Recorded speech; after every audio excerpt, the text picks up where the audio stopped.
23 mars 2005. Une journée qui commence comme tant d'autres à Texas City, aux États-Unis.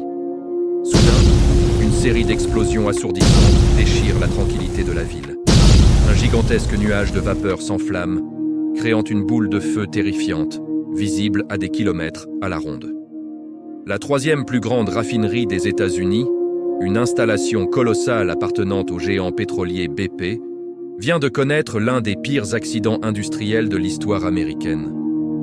Le bilan est effroyable, 15 morts, plus de 180 blessés.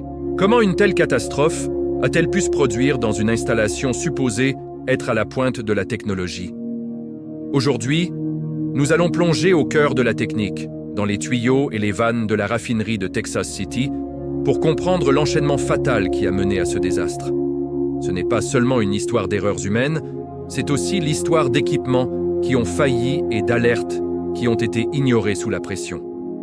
Accrochez-vous, car les leçons de cet accident sont encore, et malheureusement, terriblement d'actualité. Pour comprendre ce qui s'est passé ce jour-là, il faut d'abord comprendre comment le processus aurait dû fonctionner. Au centre de cet accident se trouve une unité bien spécifique de la raffinerie, l'unité d'isomérisation. Son rôle est crucial. Elle transforme de l'essence à faible indice d'octane en essence à plus haut indice d'octane, celle que nous utilisons tous les jours dans nos voitures. Et l'élément clé de cette unité, c'est une tour de distillation massive, qu'on appelle un raffinate splitter. Imaginez une colonne immense, haute comme un immeuble de 15 étages, remplie de plateaux superposés. À l'intérieur, on injecte un mélange d'hydrocarbures liquides, le raffinat, puis on le chauffe par le bas. Les composants les plus légers, ceux qui s'évaporent facilement, montent sous forme de vapeur en haut de la tour. Les composants plus lourds, eux, restent en bas sous forme liquide. C'est le principe de base de la distillation, un peu comme dans un alambic géant. Le but est de séparer les composants très légers et très inflammables, comme le pentane et l'hexane, des composants plus lourds. Le matin du 23 mars 2005, l'équipe de jour arrive pour prendre la relève de l'équipe de nuit. La tour de distillation sort d'une période de maintenance de routine et il faut la redémarrer. En théorie, la procédure est simple. Il faut remplir la tour avec le raffinat jusqu'à un niveau de fonctionnement normal, puis lancer le chauffage. C'est précisément à ce moment que la chaîne des défaillances commence à se tisser. Normalement, les opérateurs dans la salle de contrôle surveillent le niveau de liquide dans la tour grâce à des instruments. Le plus important est un indicateur de niveau qui transmet l'information à un écran de contrôle. Mais ce jour-là, cet indicateur principal est en panne. Il affiche une valeur totalement erronée, bien inférieure à la réalité. Les opérateurs sont donc persuadés que la tour est quasiment vide, alors qu'en réalité, elle est en train de se remplir dangereusement. Face à cette information totalement trompeuse, que font les opérateurs? Ils font ce que la procédure leur dicte en se basant sur les données qu'ils ont. Ils continuent de pomper du liquide dans la tour. Pendant plus de 3 heures, du raffinat est injecté sans aucune interruption. La procédure standard est pourtant claire. On ne doit jamais dépasser un niveau de liquide d'environ 3 mètres. Mais à cause de l'instrument défaillant, personne ne peut le savoir. Le liquide monte, monte, monte, bien au-delà de la limite de sécurité. Normalement, à ce stade, une deuxième barrière de sécurité aurait dû se déclencher, une alarme de haut niveau. C'est une sonnerie stridente qui doit alerter les opérateurs lorsque le niveau devient critique. Mais, vous l'avez sans doute deviné, cette alarme était aussi en panne. Elle n'a jamais sonné. Il existait même une troisième sécurité, un transmetteur de niveau indépendant, une sorte de double vérification. Malheureusement, cet équipement était lui aussi connu pour être peu fiable et avait déjà déclenché de fausses alertes par le passé. Les opérateurs, habitués à ses caprices, ne lui faisaient tout simplement plus confiance et ont ignoré ses lectures. Le résultat est donc inévitable.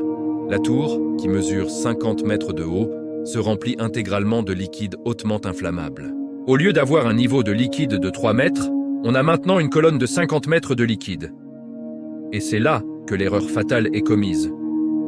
L'équipe de jour, toujours persuadée que le niveau est bas, lance la procédure de chauffage. Les vannes de vapeur sont ouvertes dans les rebouilleurs situés à la base de la tour. une quantité massive de chaleur est injectée dans un liquide qui n'a plus aucune place pour se dilater ou s'évaporer. La physique est implacable. Quand vous chauffez un liquide dans un espace clos, la pression monte en flèche. C'est exactement ce qui se passe à l'intérieur de la tour de distillation. La pression augmente de manière exponentielle, transformant la tour en une gigantesque cocotte minute sur le point d'exploser. Face à cette surpression extrême, les systèmes de sécurité ultimes de la tour s'activent enfin. Ce sont des vannes de décharge, conçues pour s'ouvrir automatiquement et évacuer l'excès de pression pour éviter que la structure de la tour elle-même n'explose.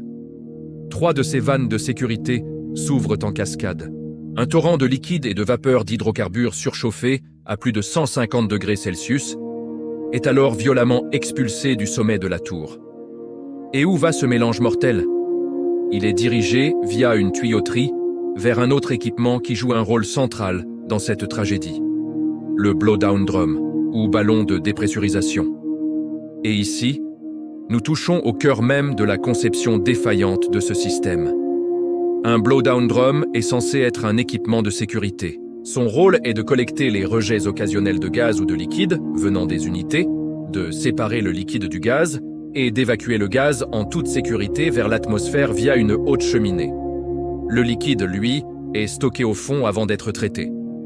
Mais le système de Texas City avait une faille de conception majeure, datant des années 1950. Il n'était pas équipé d'une torchère. Une torchère, c'est cette grande flamme que l'on voit parfois au sommet des raffineries. Elle sert à brûler en toute sécurité les gaz inflammables qui sont relâchés, les transformant en dioxyde de carbone et en eau, des composés beaucoup moins dangereux. Le blowdown drum de l'unité d'isomérisation n'avait pas de torchère. Il avait simplement une cheminée, une van stack qui relâchait directement les gaz bruts dans l'atmosphère. Ce système était conçu pour gérer de petites quantités, des purges de routine. Il n'a jamais, au grand jamais, été conçu pour recevoir le contenu quasi entier d'une tour de distillation sous pression. Alors, quand le torrent d'hydrocarbures surchauffés arrive dans le blowdown drum, celui-ci est instantanément et complètement submergé. Le liquide remplit le ballon et est projeté violemment vers le haut, sortant par la cheminée tel un geyser de liquide inflammable. Un nuage massif de vapeur d'hydrocarbures, plus lourd que l'air, se forme alors et s'étend au ras du sol. Il se propage rapidement sur le site de la raffinerie comme une nappe invisible, cherchant la moindre source d'ignition. À ce moment-là, le chaos règne. Les alarmes se déclenchent enfin dans la salle de contrôle, mais il est bien trop tard. Le nuage inflammable atteint une zone où se trouvent plusieurs sous-traitants qui travaillent dans des baraquements de chantiers temporaires. Il ne suffit plus que d'une étincelle. Les enquêteurs pensent qu'elle est venue d'un moteur de camion laissé en marche à proximité. À 13h20, l'inévitable se produit. Le nuage de vapeur s'enflamme en une fraction de seconde. Une première explosion massive, suivie de plusieurs autres, souffle absolument tout sur son passage. La force du souffle est dévastatrice. Les baraquements de chantier sont littéralement pulvérisés. 15 personnes sont tuées sur le coup. Des centaines d'autres sont blessées par l'explosion, les débris projetés et l'incendie monstre qui s'ensuit. La raffinerie est plongée dans un enfer de flammes et de fumée noire. L'enquête qui a suivi, menée notamment par le US Chemical Safety Board, a révélé une culture de sécurité profondément défaillante chez BP à cette époque. Les défaillances techniques que nous avons décrites, l'indicateur de niveau, l'alarme silencieuse, la conception archaïque du blowdown drum, n'étaient finalement que les symptômes d'un mal bien plus profond. Les rapports d'enquête ont montré que la direction avait procédé à des coupes budgétaires drastiques dans la maintenance et la sécurité depuis des années. Les équipements étaient vieillissants, mal entretenus. Les opérateurs manquèrent de formation et étaient soumis à une pression constante pour maintenir la production à tout prix, même au détriment de la sécurité. Les alertes et les quasi-accidents qui s'étaient reproduits dans les années précédant la catastrophe avaient été systématiquement ignorés ou minimisés. L'alarme sur le transmetteur de niveau peu fiable n'était qu'un exemple parmi tant d'autres. La pression financière et la culture la production avant tout avaient complètement éclipsé les préoccupations de sécurité. La catastrophe de Texas City est un cas d'école tragique.